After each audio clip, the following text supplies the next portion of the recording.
We are live here with the Black Motivation Broadcast. We're here with Jason Swanston, CEO of OVNIO, as well as founder of the International Hip Hop Museum in Las Vegas. And we're so very excited to have you on. Thank you so much for joining us.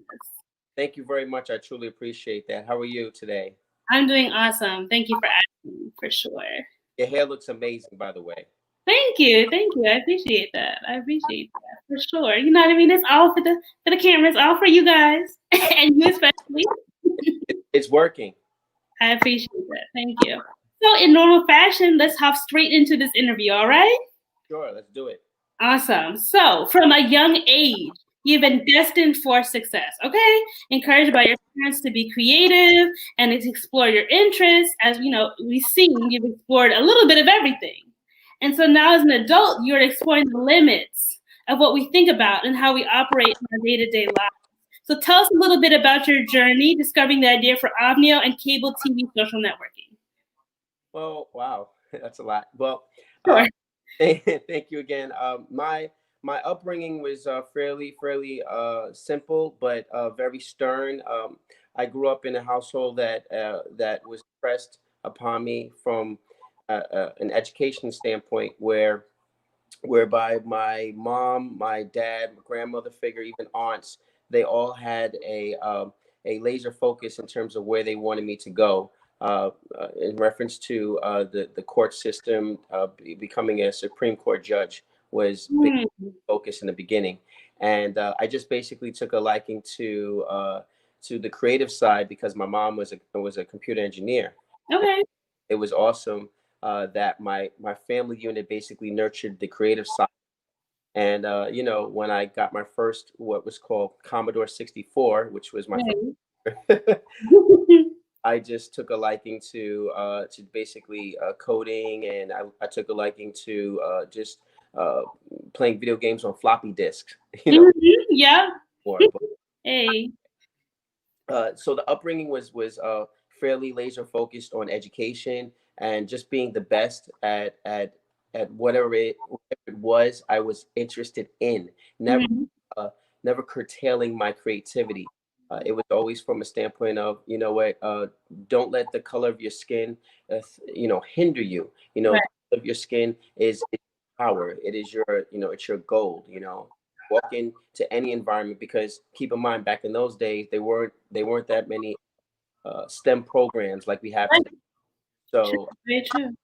my parents, they basically searched high and low for various different programs that helped me nurture that particular side of me, my mathematical side as well as my creative side. So when I entered college at 13, with regards to the programs that they found for me, I was literally the only raisin in the milk, if that makes sense to you. Hey, let's back up. Hold up for a second. You can't just gloss over that. You went to college at 13. Okay, 13, you're a teenager. Okay. Let's just stop right there. Take a moment and thank you for that and for your parents instilling in you the dedication and the hard work to get to that point. Sorry, I just had to acknowledge that. No, okay. It was my parents come up from the civil rights era. They Mhm. come from the Marcus Garvey idealistic mindset, uh, Mhm. Black Panther mindset.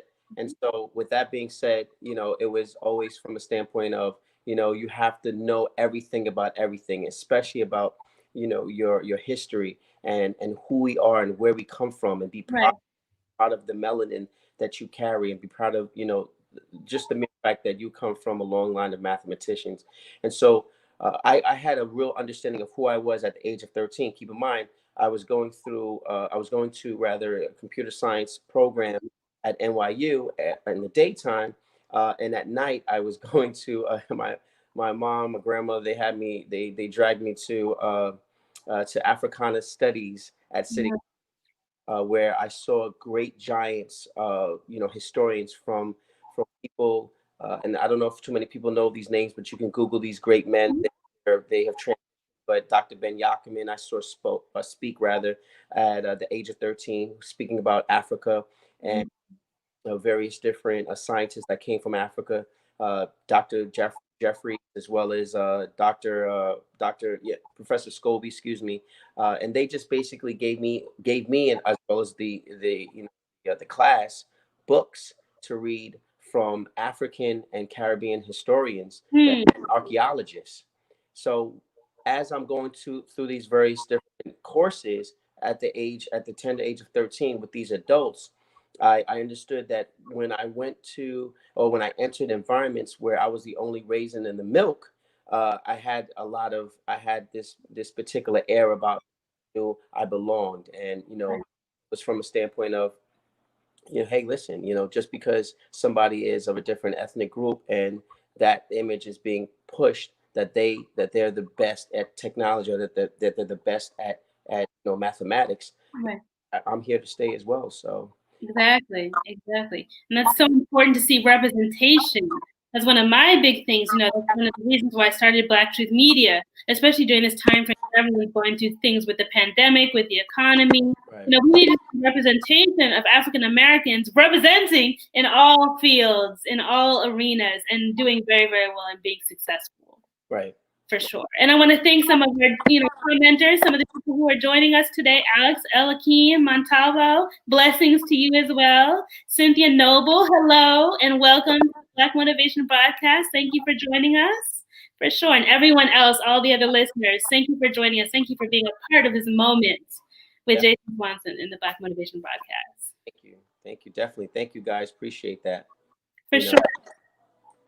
And talk a little bit about the success of OVNIO and the future steps over the next couple of months. So basically, I look at success from a different standpoint. Of course, you have different milestones when you have a startup company, whether it's a music label or in this case, we have a startup tech company.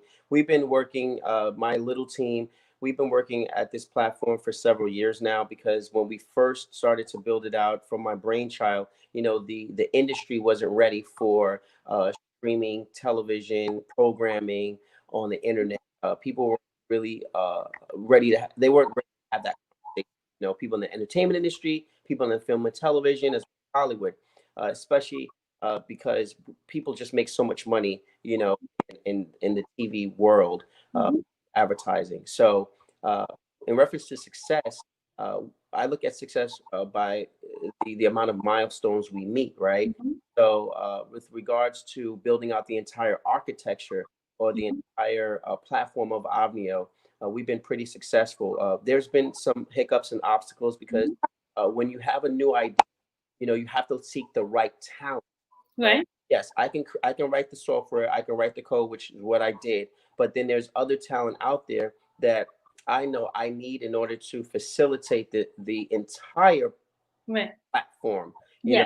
My vision that's in my head basically. So that's what I had to basically do, and I had to really, really scour the earth, meaning physically leave the United States of America, travel abroad, Yeah. and have conversations with other engineers or programmers that quite naturally didn't speak my language. Okay.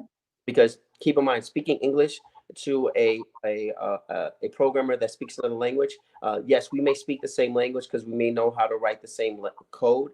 However, culturally, it's different. Right. My blue isn't the same blue that I'm trying to express to a person from Asia or from South America. People don't realize that. So that was where the hiccups and the obstacles started to, come into play. However, able to stay environments, live there, and literally just kind of understand where they were coming from, and I figured out what type of blue they were talking about, and start building out the actual platform to my specs and to my. And so, with regards to the success with OVNIO, we've been able to launch an alpha phase several years ago here in America, as well as obtain a certain amount of patents under our belt.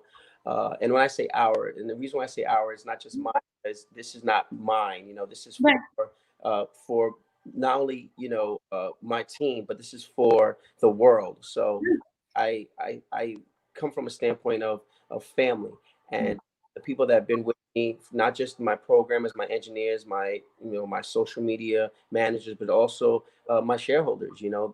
family. So we've been on this great journey, and the success now it's here in terms of uh, we've we've figured out that now is the time to Mhm. physically a platform like this, because we know that here at OVNIO, we are the network that are going to be the the platform of the people, in which Correct. we're going to stream channels for millennials as well as Gen Zs who are of the mindset of, you know what, I'm not just going to take certain injustices. I want to speak up for myself, and I want content that pertains to what I like on a daily basis, Right.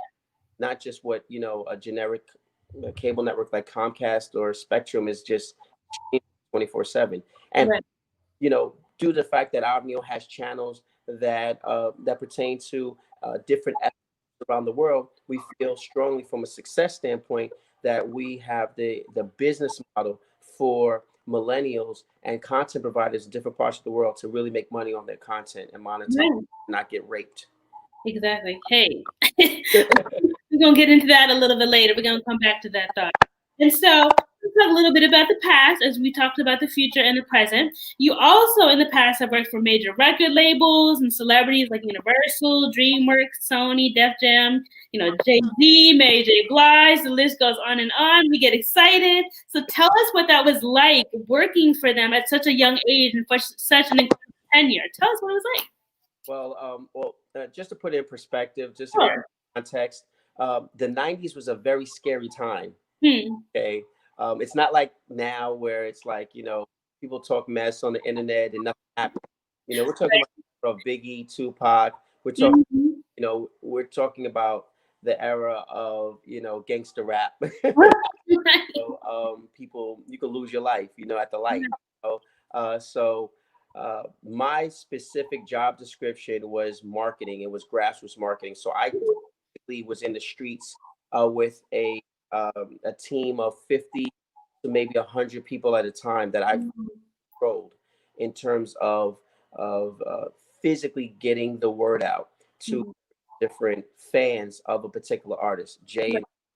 you know, even Mary, because what at that time record labels, they needed boots on the sand, meaning they needed physical bodies, because Mhm. social media back then, it wasn't even a thing. Actually, I was part of that whole movement in the beginning of what we now call social media. Back then, we called it digital strategy because of what now Mhm. did. So I, because I had the tech background, I understood that, you know what, hey, listen, I'm working for Master P these next couple of months because I have a deal with Priority Records.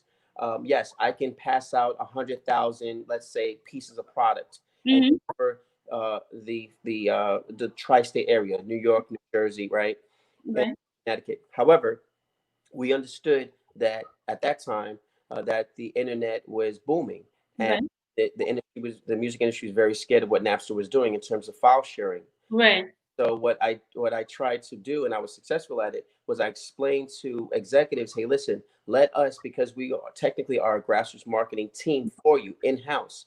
We're 50 deep, we're 100 deep. I was hiring people left and right, people coming home from jail, you know, people that just needed jobs, you know, Right. all under the auspices of loving music, loving hip hop. And I said, Mhm. you know what? I don't care what you've done, you know, as long as you love music and you're willing to, you know, Put it promote, up. Mhm. we can make it happen. So the executives basically came at me, and when I say executives, I'm not talking about guys that were just stiff with you know, suit and ties on. I'm talking about guys that were that just came home from jail, you know, got a major deal, and you know, adjectives and pronouns wasn't part of their vocabulary. You know, it all worked. You know, Right. I'm glad I'm from the hood because because I spoke the, and I was able to get the point across. However. I was able to express to them, hey, listen, you guys need to think about, you know, promoting your records on the internet. So we started computer banks, or created computer banks, where at my office on Wall Street, I had computers lined up, and I would have my staff physically just talk about you know, No Way Out, Puff's album, or I would talk about Mary's you know, My Life album on AOL chat. Mhm. Yes. Those AOL chat rooms. I do remember that. Beginning of like we at that time we called it digital strategy. Mhm. So at that particular time, it was very different. It was scary. Bomb threats. You know, you walk into a record label, you don't know if somebody's gonna shoot it or I mean, it was just crazy. Even representing, some of the R&B labels, Mhm. after party, you had to understand who was dealing with who, right? You had Right, to understand, and mind you, we didn't have social media, so we didn't have like, I don't want to give plugs, but we didn't have these various different, platforms where there were gossip was right. like, Mhm. like we do today. So we had to, keep our ear to the ground and have contact with the gangsters, the extorters, and because I don't want to walk into a club and the place gets shot up, and Right. so it was just different, but I'm very blessed that I was able to physically jump from one crew to the next crew to the next crew to the next. So from Death Row East to working, doing graphics over at Bad Boy to to do a marketing over at Arista. It was awesome because at the end of the day, I understood what my people, which Mhm. which were the majority of people in that industry, what language they were speaking, and it basically helped me. So it was a different period of time, and I hope I answered that question and gave you You some did. You context. did. Yeah, and you answered it, you know what I mean, your own way. You gave us your own, you gave us some history. You know what I mean? All of that. I'm definitely appreciative. And so, kind of like speaking about that era, because somebody said that was the best era in music. You know what I mean? The '90s. Who are some of your favorite artists that you listen to? If you can tell us, if you can share, Today, that were back in the '90s. oh wow, and then oh my God, Method Man. And I think Method Man is such a great lyricist. I used to, hip hop to me at that time was part of my life. It Right. life, as people say today. So yeah, I remember when I first heard "Hypnotize" on the radio. Big Mhm. shout out to D Dot. He's the one who did the beat. Big shout out to Hitman. It was like wow. When I heard "Hypnotize," I was like wow, that's just mean. Like when I heard it on the or when I heard Method Man, and I used to physically wait for the verse of a particular artist. So the artist that really, really resonated with me was obviously the East Coast artist, but then I did a lot of work for Midwest artists and Dirty South artists. So I love Bone Thugs and Harmony. I worked for them. Mhm. I loved, of course, I love Pac. I love Snoop. I listen to Snoop. I listen to I listen to like I listen to these artists to the CD broke basically. Right. Yes. Brand Nubians, man, I love Brand Nubians. Who else? There's so many artists, of course, leaders of the new school, Busta Rhymes. Just I was into lyricism, so of course, natural thought of progression. I'm like, what? If I really love lyricists, then I want to go and work for a record label or do something with a record label that had a bunch of lyricists on it. And so, I love listening to. There was an album a lot of people probably don't remember called Lyricist Lounge, and Mhm. Most Def was signed to a label called Raucous Records. So you had this label that had these genius that were signed to this label, from Most Def to Pharoah Monch to Coogee Rap. You Mhm. know, just dope lyricists. So these are some of the artists that I listened to when I was going throughout my tenure in the music Right. industry. And There then you of course it was gangster rap, and go. so Mobb Deep, love Mobb Deep. Big shout to Mobb Deep. God bless the dead P. He's not with us, but I remember P physically driving by, in his Benz and just bumping murder music. So it's a lot. It's a lot of artists, a lot. For sure. We're going to get into some of these comments. I want to thank everyone for commenting, for joining us.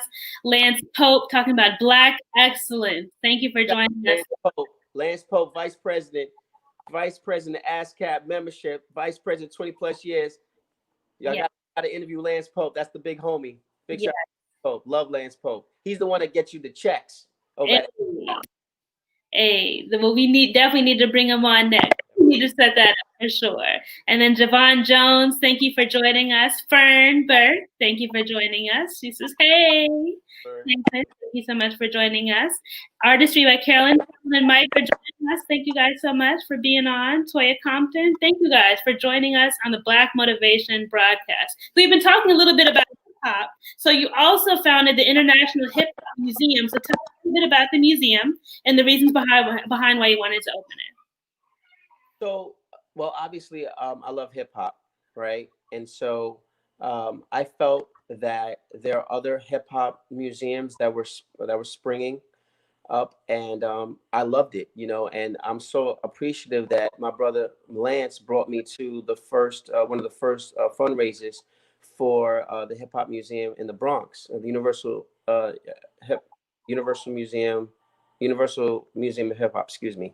And so you know, they doing a fundraiser in the Bronx, and it was just awesome.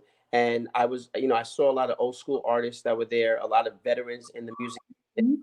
the media world, you know, and so it just gave me the impetus at that time to go out and really start documenting who were you know, who are the gears in hip Mhm. hop, you know, the people like myself, the people like Lance Pope, the people like Jamie Foster Brown, you know, that documented. So I said to myself, you know, this is great, you know, big shout out to Reggie, you know, and I said to myself, why don't we have a museum eventually, you know, Mhm. because this was a thought that was just mulling over in my mind, right? So I was like, you know what, why don't we have a why don't we have a museum that speaks to the entire hip hop nation on the Yeah. planet?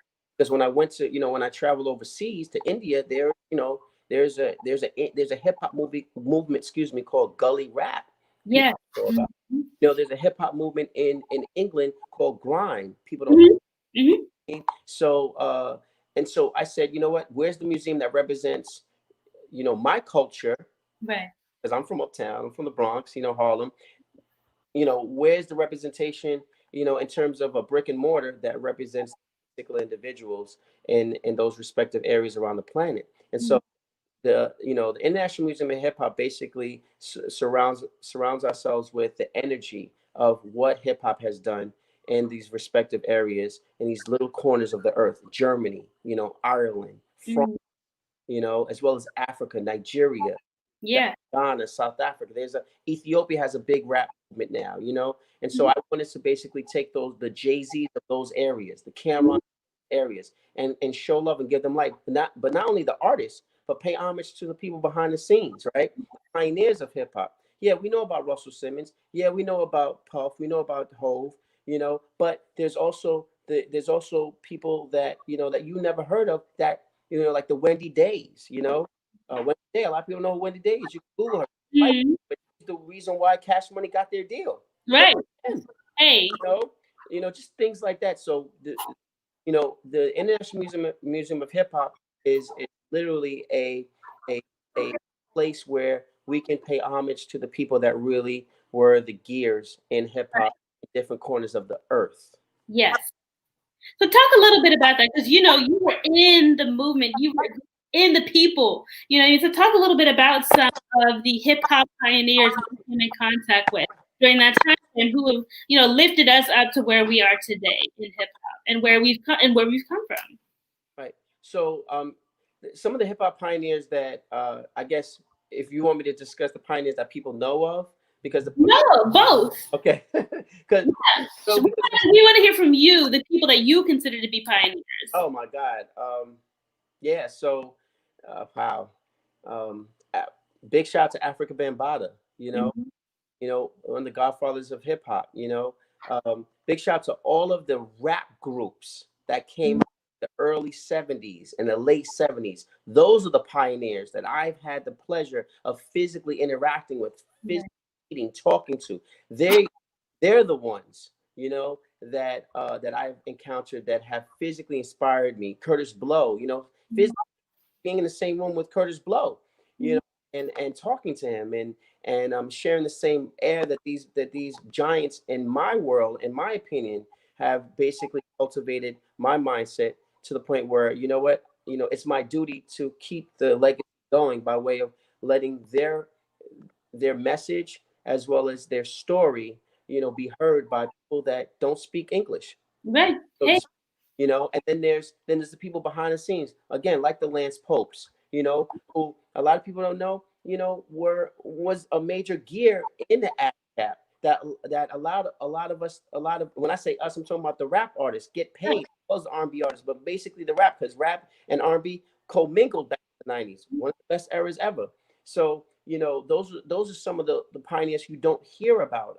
The Wendy Days, who I met when I was 21, working at Universal. Seeing Cash Money get a $30 million check, and then Wendy Day is like, okay, you're working Roscoe's album, artists from the West Coast. So pioneers like that, especially from a marketing perspective. I mean, and the list basically goes on. Big shout out to even Al Branch. Big shout out to my mentor, Sir Charles Dixon from WBLS. He was the one who gave me my first package of stickers, literally. Pioneers like that. Charles Dixon, people don't know who he is, but he's the reason why Rihanna, literally the reason why Rihanna broke. People don't know, but he's a pioneer. I'm watching him.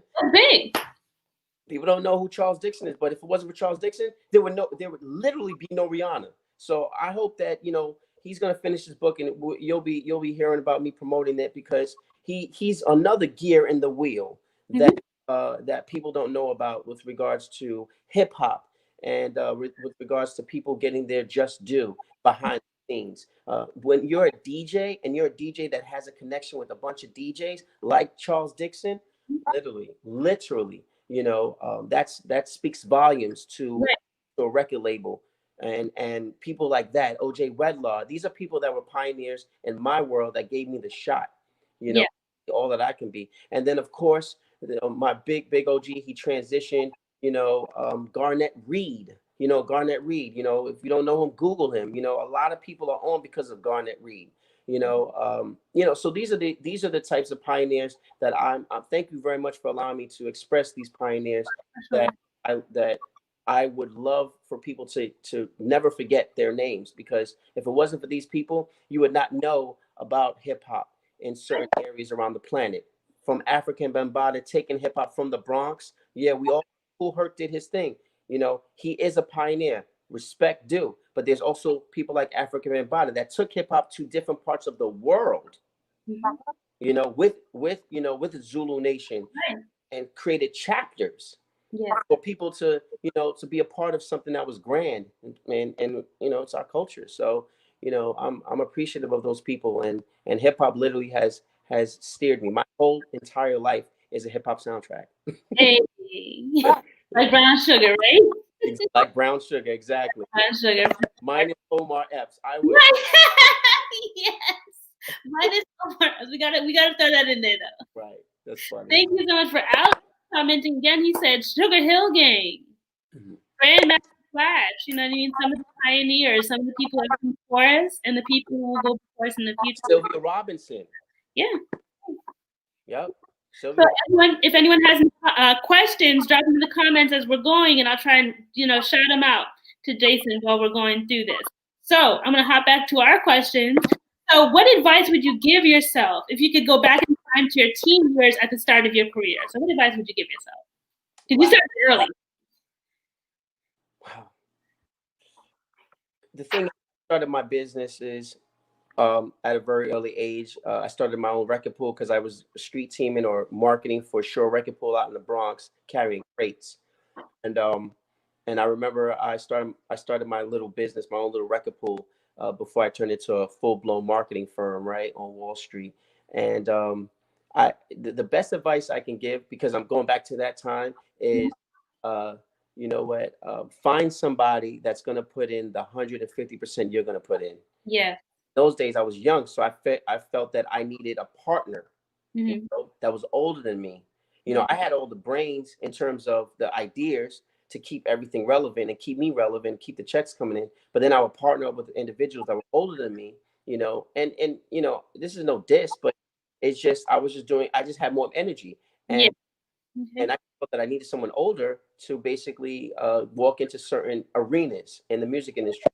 So people could respect me. And if I could go back and just tell myself at the age of 21, with a marketing firm of 1,200 people, hey, listen, you don't need that person. I didn't need an older person.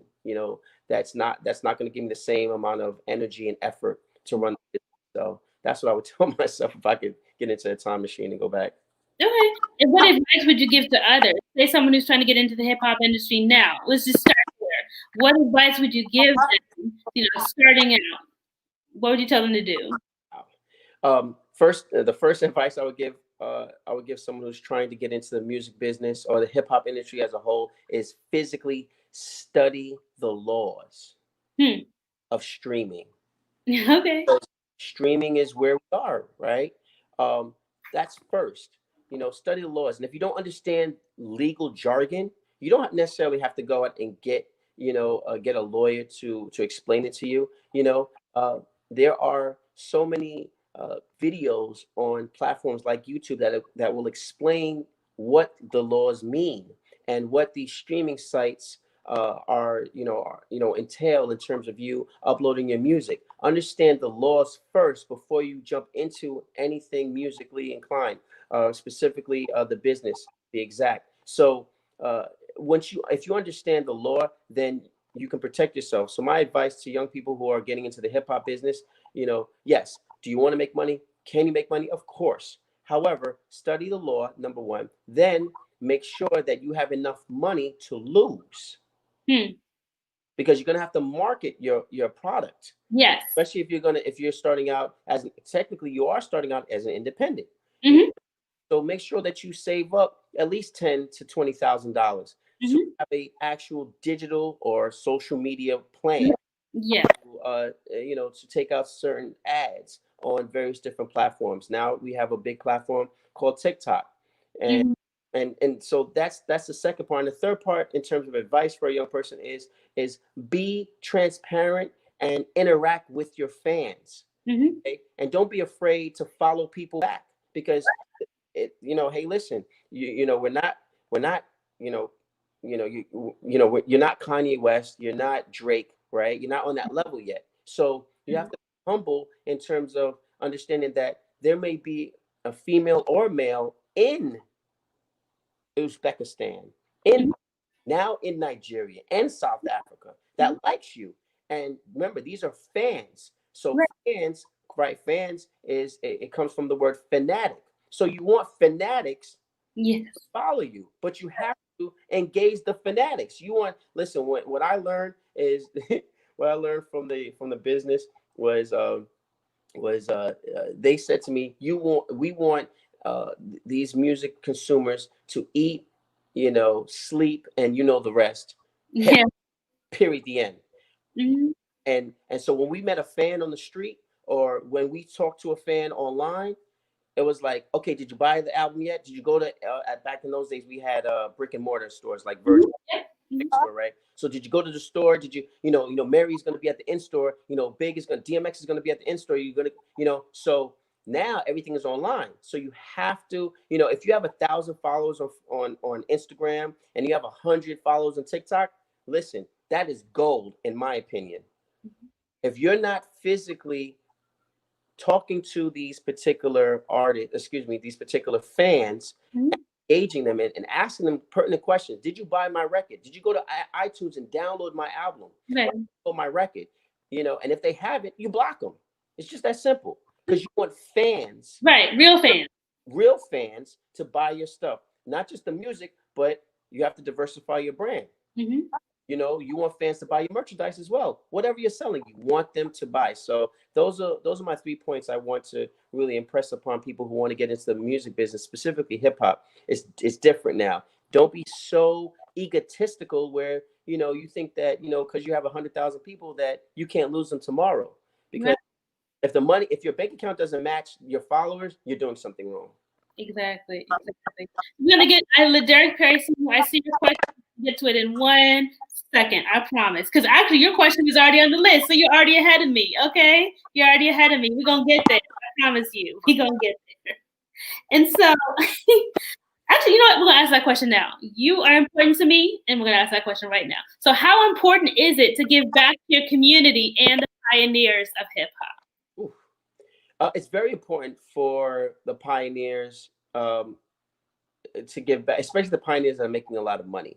You know, it's important for the pioneers to get back to hip hop from a standpoint where um, the hip hop listener in Mm-hmm. was the hip hop consumer or listener from the hood Mm-hmm. before it got to the suburbs, right? Russell Simmons used to say, you know, when you go platinum, it's because white kids are buying your albums, which is true because they have, True. right? But the white kids, and the only reason why I could talk the way I'm speaking is because I was there. Right, right. The white kids were listening to what the black kids and the Hispanic kids were listening to in the hood. So when the white kids came to the clubs in Manhattan, they were listening to what we listened to, and ran back, and obviously, they started to play the music, and and they loved it, and it started to spread like wildfire. So uh, it's important for us to understand that the celebrities or the pioneers that are making a lot of money need to get back to the communities, the inner city communities, because if it wasn't for the inner city communities, okay, back in the 90s and even before then, to say, hey, this is hot, then the record label executives that don't look like me and you, okay, that paid, that paid the checks out, to Cash Money and all those guys, would have basically said to the, they would have basically said, you know what, we don't know where to go. But because they understood that we were saying, hey, Biggie is hot out of Brooklyn, Brand New Beans is hot, you know, um, Nas is hot out of Queens, because we're bumping them. Right. It made sense to basically put money behind these particular great artists because we were saying they were hot, and then give them a budget now, a budget, a real budget, to go to the video, do a marketing budget, put them on television networks and TV shows like Yo MTV Raps. Big shout out to Fab Five Freddy, and now because our rap artists are on quote unquote mainstream TV Right. shows and networks like MTV, uh, which is what a lot of Caucasian kids watch. Right. Time they watched, uh, hey, it was just a game of cards before the world started to basically see us, and so I think that the pioneers need to basically get back to their communities from which they came, not be so far removed to say, well, I got out the hood, I made it, boom. No, give some, open up programs, open up programs, and open up programs for free. Don't charge by Right. charging us. I spent a lot of money in my hood because I had brothers and sisters that were that wanted to get into the music industry but didn't know how. So I literally was giving out literally money, because they just didn't, and I'm not putting people out there, but a lot of our icons weren't doing the most. Right. But I love hip hop because hip hop allowed not only me, but a lot of people that I was able to touch in 32 cities around the country, Ashley. Right. 32, we call them markets, 32 markets, and say, hey, listen, you need a job? I got you. Come over here. I'll let you market, hip hop in your respective area and give you some money, And so it worked. So the pioneers, I really feel it's important that they get back, because if it wasn't for our skin complexion and us, you were hot, then, the white kids would have never bought your stuff. Hey, Simple. it's so true. Switching from hip hop to another of your favorite topics, let's talk about coding and talk about our young people, right? Because there are a lot of STEM programs that are starting to pop up nowadays. But we need to get our young people educated on coding, educated on technology, cybersecurity. So, what would you say to that? Like, what do you say about like the current state of affairs in the Black community when it comes to these topics? Oh, well, there's definitely a digital divide, because we lack resources, we lack funding. That's why our icons who have a lot of money now should start, to put money into educational programs, not just go to the most decrepit inner city, on in Black America and say, hey, I'm doing something for the, go everywhere. So, in reference to coding, I think that I think that having STEM programs is a good thing. However, I'm very leery about STEM programs now, only because I don't want it to become a fad, Yeah. where kids is like, oh, I code now, okay, you code, now what? You can't read or write. Yeah. So I think that we need to basically implement, we need to implement some type of social studies to understand, where the origins of science and mathematics comes from, so these kids can understand and really respect language or coding. Right. Respect. I developed 7 video games before the age of 18. And Mm. I pitched it to to DMX and Rough Riders, and I mean I did it all, and Sony and PlayStation. I had my games being vetted by those great companies. But at that time, it was I was an anomaly. People, Right. they were like, you're from the hood. Why are you? How did you make 7 video games? How did Right. you code that? So now we have kids that are doing that. But the thing is our kids, two things is that our kids don't know how to read and comprehend in totality. So when you have code and it's great and it can mirror a Candy Crush or it can Mhm. mirror a great video game like Fortnite, right? Right. Or Call of Duty. Okay. The problem is you don't know how to get it to market. Mm. Okay, that's number one. Number two, you don't understand the various different nuances that's needed to render a video game of that magnitude or micro on a micro level. So I think that our kids need to understand that they need to comprehend what they have. They need to understand that it's their intellectual property. Right. Talk a little bit about that. Talk a little bit about intellectual property. I Right. mean, just coding in the school system and not securing your rights. Talk a little bit about Right. I mean, look, these STEM programs are only these computer camps are only taking our kids in, and they're just like teaching them how to code. But I'm a firm believer, and I'm very stern on this point that I would not teach a kid, and that's why I don't have a computer class or a computer academy right now. And that. it's only right at this particular point. It's only because if I go to that particular great length to teach kids from the hood how to code, I would also teach them, and well, first primarily teach them, you know that their intellectual property is the gold, is the vibranium Right. from their Wakanda, right? Yes. And they have to learn how to protect that. So if I know how to write one line of code in Java or Python, right? Uh, Hmm. that line of code now needs to be protected. How would you protect your home, right? Right. So I would teach them how to do that first, Hmm. and how to copyright that code, so that Hmm. if a major tech company or a major gaming company comes in and copies that code, they have the right, to protect it and sue them. Right. And that's where the intellectual property piece really speaks volumes to me, because I think that our kids, we get raped all the time. It happened to me, because I just didn't understand that I needed to protect my what was called a TDR, technical diagnostic reference. I understood that people needed to sign my non-disclosure to see my video game, but I didn't copyright my code. I didn't Uh, write my character, copyright this. And so but I was able to salvage it. But the point is that our kids don't know. So, right. and they have to understand that intellectual property needs to be protected first before you even learn how to write one line of script. Right. For sure. And the same thing goes for hip hop. Same thing goes for music. It goes in all industries, across the board. When you're creating, when you're innovating, you need to protect yourself. Right.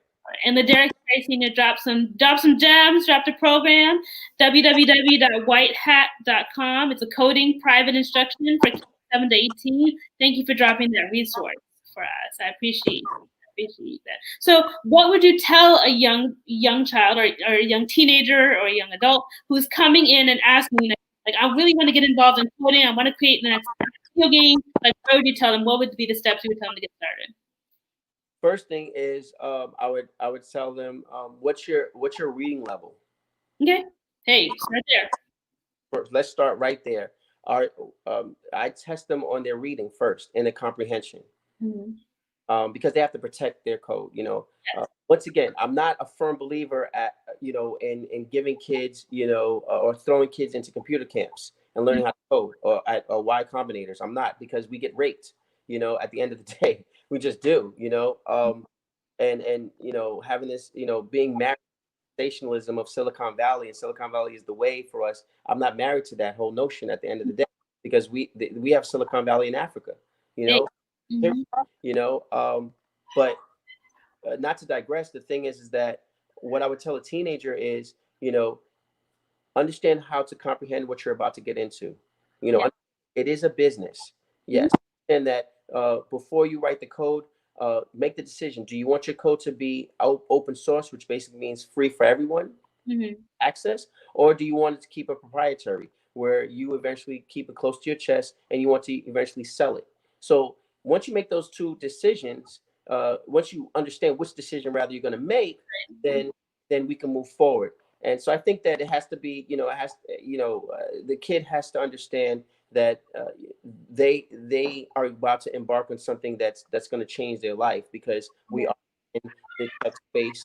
We're going into cryptocurrency, going into the digital world like no other. There are smart cities being erected in various different parts of the world. Smart technologies being released. So our kids who are destitute and far removed because of their economic disadvantages, I impress upon them, they must learn how to read and comprehend. Get the dictionary.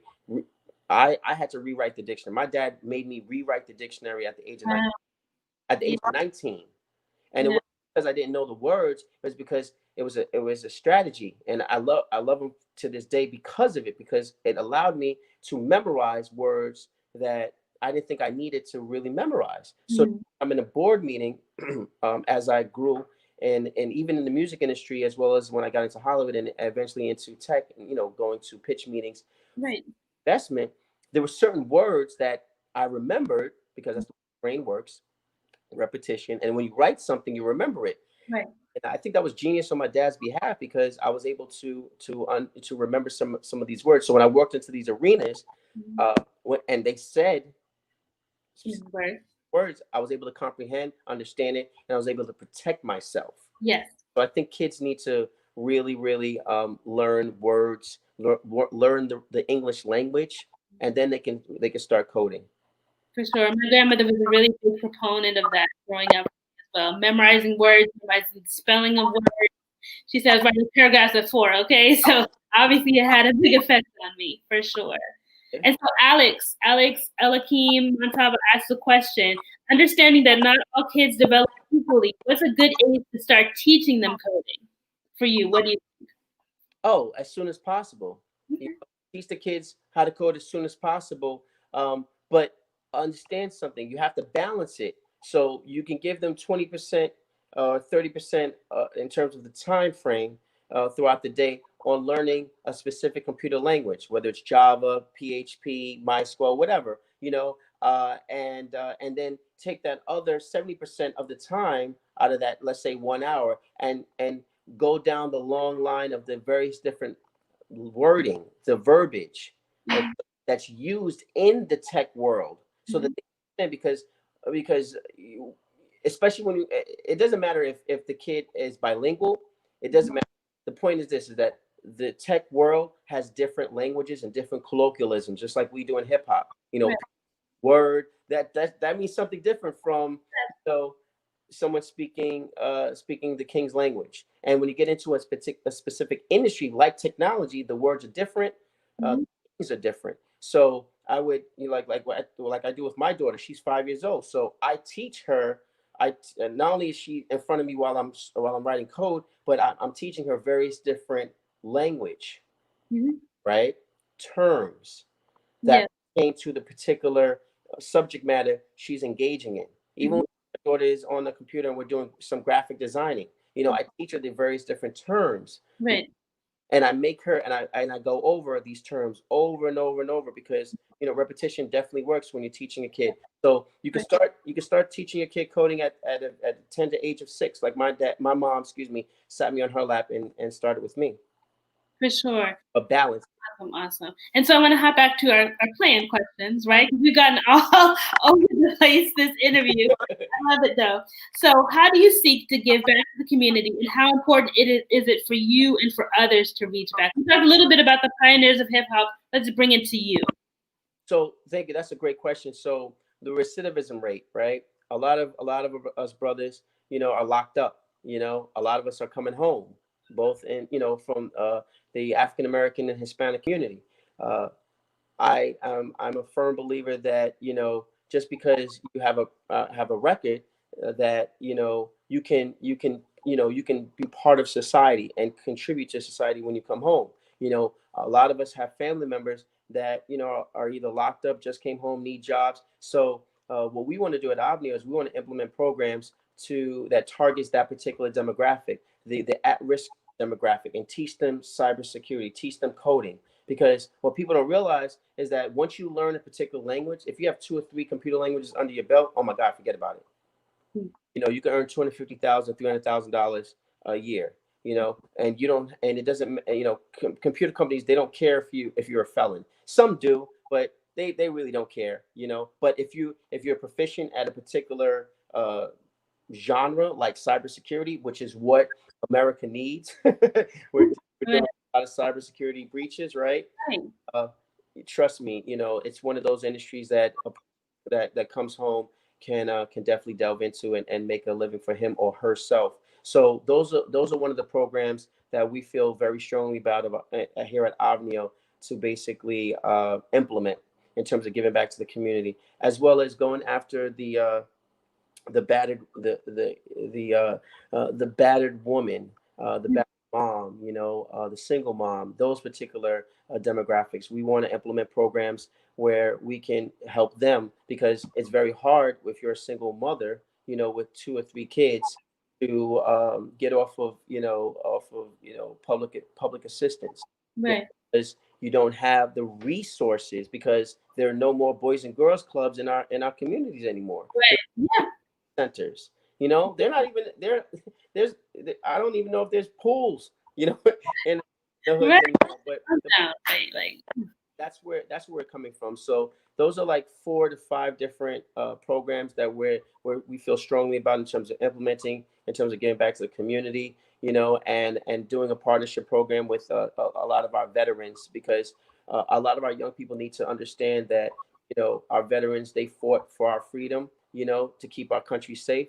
So we want to get back to our veterans by way of having our youth interact with them. I did a lot of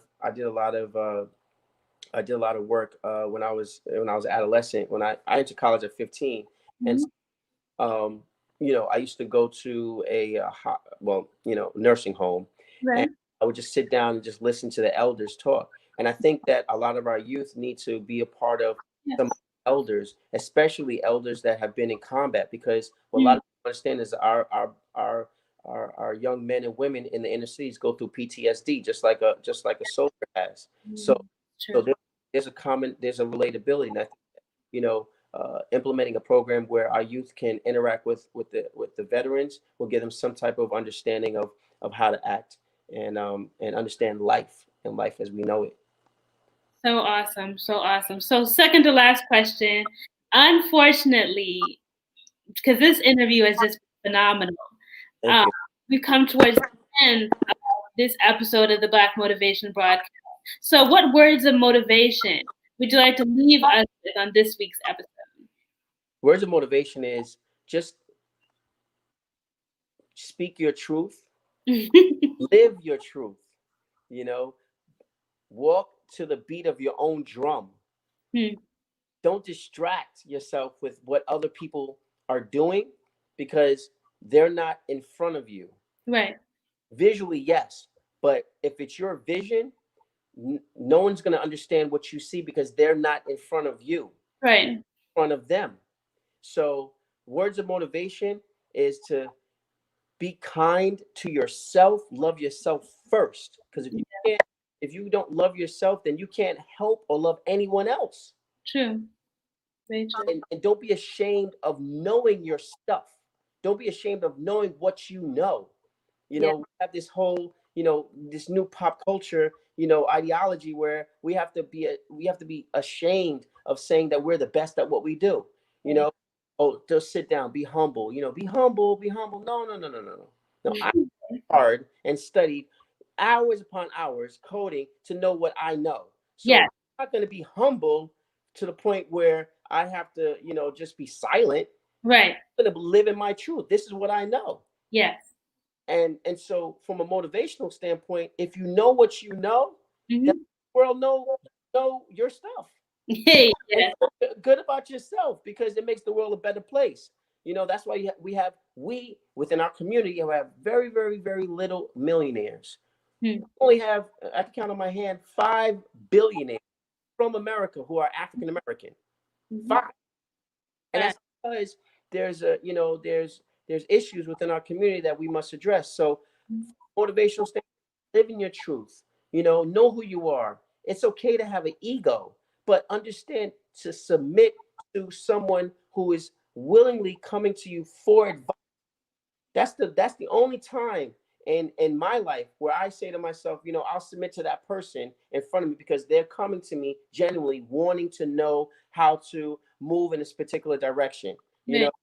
know, you guys know when you need to turn on your ego. You guys know when you need to turn it off. Right. So that's the words of motivation. I think that people should take away from Thank the you so much. And thank you so much for the interview. Hmm? big interview. Thank you. And so where can we find and support you and OVNIO on social media and on the web? Oh, cool. So yeah, you can follow our hashtag OVNIO, or you can follow us on Facebook as well as Instagram. OVNIO.tv is our Instagram.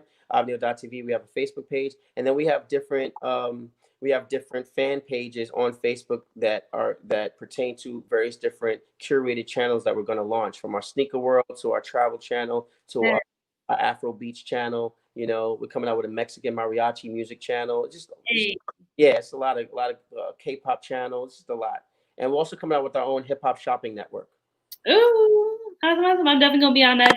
Yep, kind of like a QVC of hip hop. Right, that's awesome. That is so awesome. And where can we find the International Hip Hop Museum as well on social media and on the web? So right now we're physically building out the actual site. So we're gonna start promoting the actual IMHH hashtag IMHH. So you can go to we have a Facebook page, International Museum of Hip Hop, that you guys can like and get updates on what we're doing. We definitely promote and try to push and try to keep a lot of these artists from around the world in your face. And so, in reference to an actual flagship site, we're building that out. We're really excited, and we're gonna have and launch our own cryptocurrency for the museum itself for all consumers, in which, if you're a hip hop fan, you'll be able to buy the actual token, kind of like how you bought Bitcoin. If you love hip hop, you'll be able to buy our own hip hop, cryptocurrency for the actual museum itself. So if anyone tries to take this idea, your boy thought of it first. Yeah. Well, thank you so much, and thank you for our viewers and our commenters for tuning in. Y'all have been a blast. This has been an awesome episode of the Black Motivation Broadcast. Thank you so much for joining us. Thank you so much for having me, Ashley. You're the best. Thank you. Have a great